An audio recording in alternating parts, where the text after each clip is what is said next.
भारत के शिक्षा मंत्री धर्मेंद्र प्रधान ने दिया इस्तीफा। ये लाइन पूरा देश सुनना चाहता है। जैसे ही सोनम वांगचुक को दिल्ली पुलिस ने जबरदस्ती उठाया तो हर कोई कह रहा था कि बीजेपी ने संविधान की धज्जियां उड़ा दी। और आज है 20 जुलाई। देश में बहुत बड़ा हंगामा होने वाला है, क्योंकि इस प्रोटेस्ट में किसान, भीम आर्मी से लेकर लेफ्टिस्ट लॉबी तक आ चुकी है। और आए भी क्यों ना, नीट पेपर लीक की वजह से कई बच्चों की जिंदगी बर्बाद हो गई और इन्हीं बच्चों को न्याय दिलाने पहुंचे थे सोनम वांगचुक। लेकिन क्या ये बात इतनी सीधी है, या इसके पीछे एक बहुत बड़ी प्लानिंग है भारत को डिस्टेबलाइज करने की? क्योंकि लगभग भारत के हर पड़ोसी देश में तख्ता पलट हो चुका है। नेपाल, म्यांमार, यहां तक कि बांग्लादेश भी।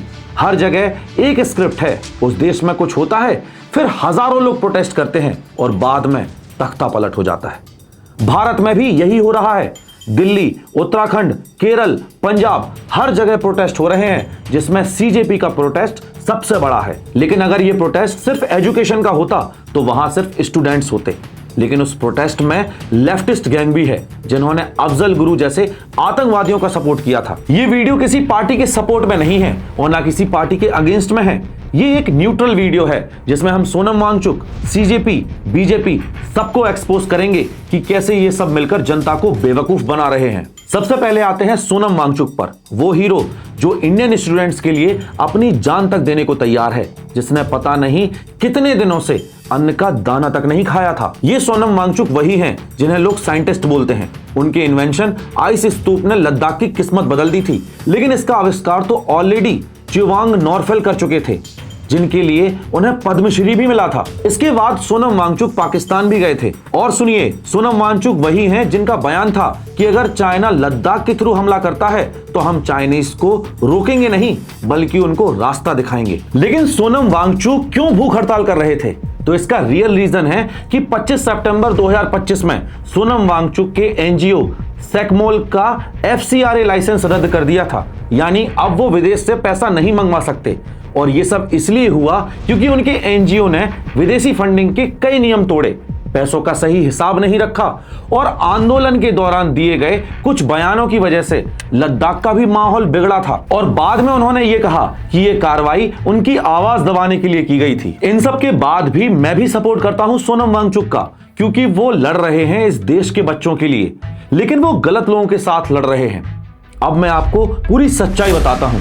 ये सारा का सारा प्रोटेस्ट कॉकरोच जनता पार्टी ने चालू किया था, जो कि कुछ नहीं बस आम आदमी पार्टी का बैकअप है, क्योंकि आम आदमी पार्टी को बीजेपी ने पॉलिटिकली डिस्ट्रॉय कर दिया था। और ये प्रोटेस्ट किसी सर्कस से कम नहीं है। एक तरफ बेचारे सोनम वांगचुक भूख से मर रहे हैं और ये लोग उनके सामने डांस कर रहे हैं, भर भर के खाना खा रहे हैं, जैसे कोई गेट टुगेदर चल रहा हो। और ये सब मिलकर नीट के अलावा हर टॉपिक पर बात कर रहे हैं। कोई कह रहा है कि ब्राह्मणवाद मुर्दाबाद, RSS मुर्दाबाद, किसी को आर्टिकल 370 को वापस लाना है। अब आप बताओ, इन सब नारों से नीट के स्टूडेंट्स का क्या लेना देना? और इनके सपोर्ट में है अरुंधति रॉय, वो महिला जिसने यासिन मलिक और अफजल गुरु जैसे आतंकवादियों का समर्थन किया, जो अभी तक कश्मीर को भारत का हिस्सा तक नहीं मानती। कुणाल कामरा, स्वरा भास्कर, जो कि आए दिन इस देश और हिंदू धर्म के खिलाफ गलत सलत बोलते रहते हैं। अब ये स्टूडेंट प्रोटेस्ट है ही नहीं, ये सीधा सीधा लेफ्टिस्ट विंग का अड्डा बन चुका है। और ये सब लोग मासूम स्टूडेंट्स के कंधों पर बंदूक रखकर अपनी गंदी राजनीति कर रहे हैं। अब आते हैं कि ये सब हो क्यों रहा है। तो इसका सीधा सीधा जवाब है कि बीजेपी ने अपना काम सही से नहीं किया। हमने पिछले कुछ 10 महीनों में बीजेपी के खिलाफ गुस्सा बढ़ते देखा है और उनके कट्टर सपोर्टर तक आज उन्हें गाली दे रहे हैं। पॉल्यूशन, उसके बाद E20 और राम मंदिर में घोटाला, और इसकी पूरी की पूरी लिस्ट है।